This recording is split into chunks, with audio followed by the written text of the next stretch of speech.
Hello అండి. నేను మీ doctor Harika hospital Shankarpally. వర్షాలు బాగా పడుతున్నాయి కాబట్టి వర్షాకాలంలో ప్రెగ్నెన్సీ స్త్రీలు ఎలాంటి జాగ్రత్తలు తీసుకోవాలో చూద్దాం. Water and food. వాటర్ ఏంటంటే కంటామినేషన్ అవ్వకుండా చూసుకోవాలి. ప్యూరిఫైయర్స్ ఉన్న వాళ్ళు ప్యూరిఫైడ్ డ్రింకింగ్ వాటర్ తాగాలి. ఒకవేళ ప్యూరిఫైయర్ లేని వాళ్ళు వాటర్‌ని బాయిల్ చేసి తాగడం మంచిది.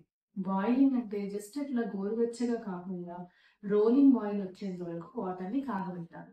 రోలింగ్ బాయిల్ అంటే బుడగలు వచ్చేంత వరకు. అంటే అది 100 డిగ్రీ సెల్సియస్ వరకు మరుగుతుందన్నమాట.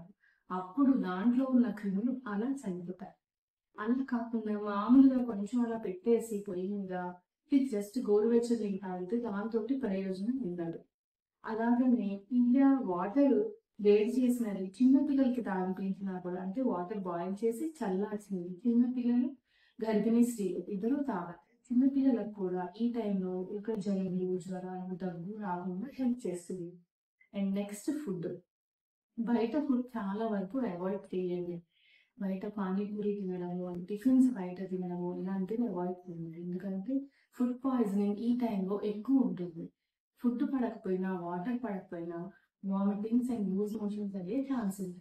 ప్రెగ్నెన్సీ స్త్రీలలో 7th, 8th మంత్‌లో వామిటింగ్స్ అండ్ లూజ్ మోషన్స్ అయితే నీళ్ళు తగ్గిపోయే ప్రమాదం ఉంది. సో, ఈ జాగ్రత్తలు తప్పనిసరిగా తీసుకోవాలి.